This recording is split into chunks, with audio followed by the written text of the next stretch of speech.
Assalamu alaikum. Today we will discuss about death. Death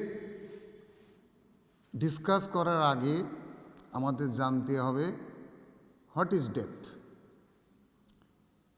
Death is defined as permanent and irreversible cessation of functions of three interlinked vital system of the body, that is tripod of life. These systems are circulatory system, respiratory system and nervous system. তাহলে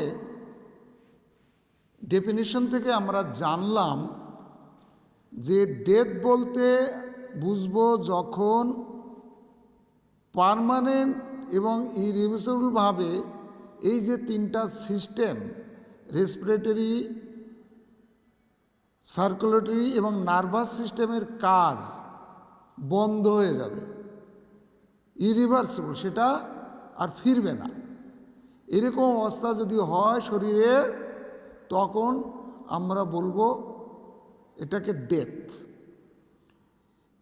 এখন আমাদের জানতে হবে classification of death. We can classify the death according to the death of the cell and tissue, that is clinical classification number 1, number 2 medical legal classification, and number 3 other types of death. Now we discuss about clinical classification. Clinical classification is divided into systemic or somatic or clinical death and cellular or molecular death. অর্থাৎ clinical classification আমরা এটাকেও আবার দুই ভাগে ভাগ করা হয়, একটা হচ্ছে সোম্যাটিক ডেথ আর একটা হচ্ছে সেলুলার ডেথ। নাম্বার 2 আমরা আরেকভাবে ক্লাসিফিকেশন করতে পারি, that is medico legal classification. Medico legal classification again it is divided into 3 groups, that is suicidal, homicidal and accidental. তাহলে medico legally suicidal, accidental, homicidal এই 3 ভাগে আবার ভাগ করা যাচ্ছে। এবং number 3 others types of death আমরা বলছিলাম, সেটার ভিতরে আছে natural death, sudden death and apparent death. This is about classification of death. এখন কতগুলি কন্ডিশন আমরা জানব, সেই কন্ডিশনগুলো কি? Number 1 mode of death. এই মুড অফ ডেথ বলতে আমরা কি বুঝি? Mode of death refers to the abnormal physiological state that exists at the time of death. অর্থাৎ মৃত্যুর সময় শারীরিক যে অ্যাবনর্মাল ফিজিওলজিক্যাল কন্ডিশনগুলো থাকে মৃত্যুর সময়, সেই কন্ডিশনকে আমরা বলতেছি মুড অফ ডেথ। তাহলে মুড অফ ডেথ কী কী আছে?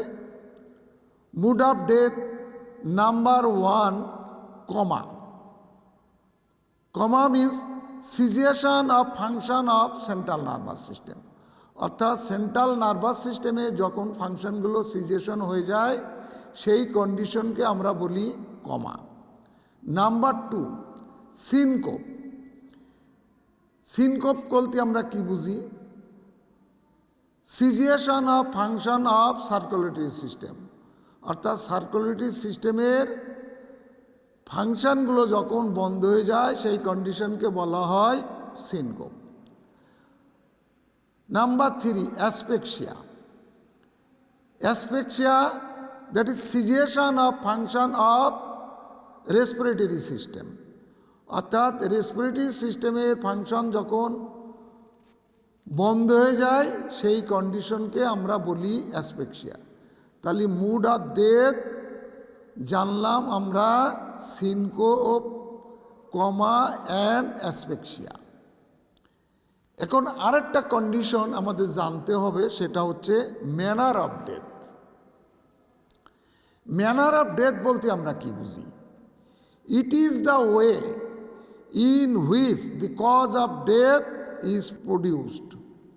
অর্থাৎ শরীরের একটা অবস্থা, যে অবস্থায় ডেথটা, মৃত্যুটা সংঘটিত হয়, দেহের যে অবস্থায় মৃত্যু সংঘটিত হয় সেটাকে বলা হয় ম্যানার অফ ডেথ।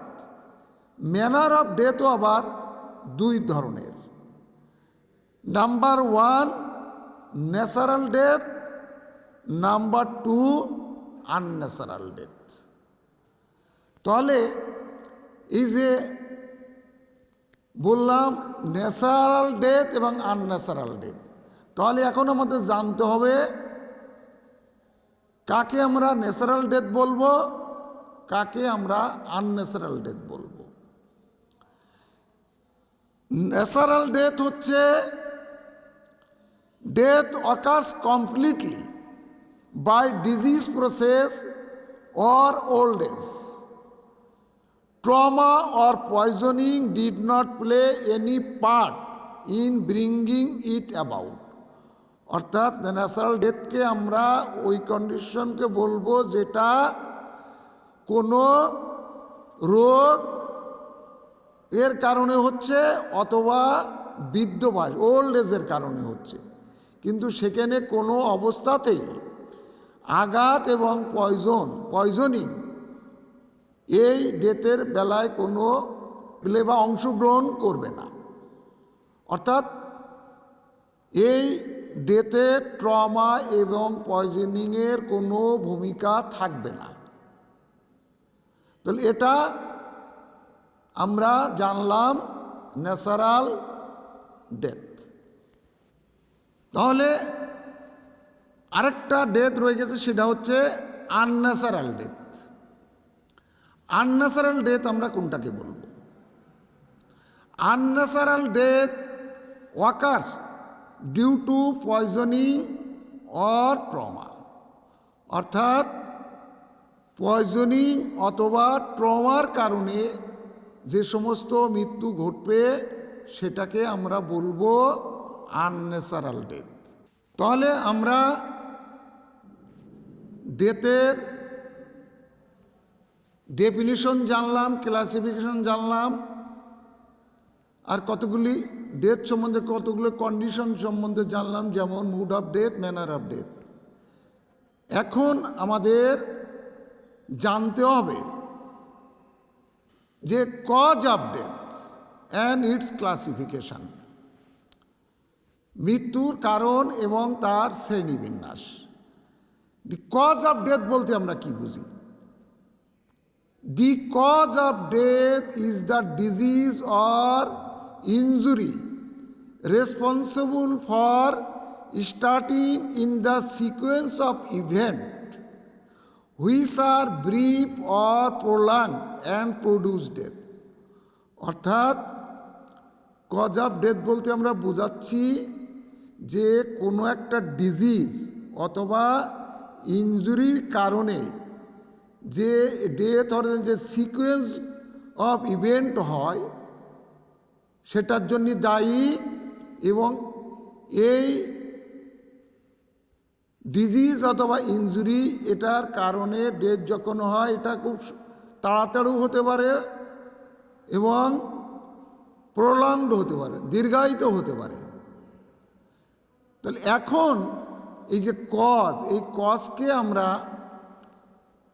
শ্রেণীবিন্যাস যদি করি বা ক্লাসিফিকেশন করি, তাহলে আমরা তিন গ্রুপে ক্লাসিফিকেশন করতে পারি।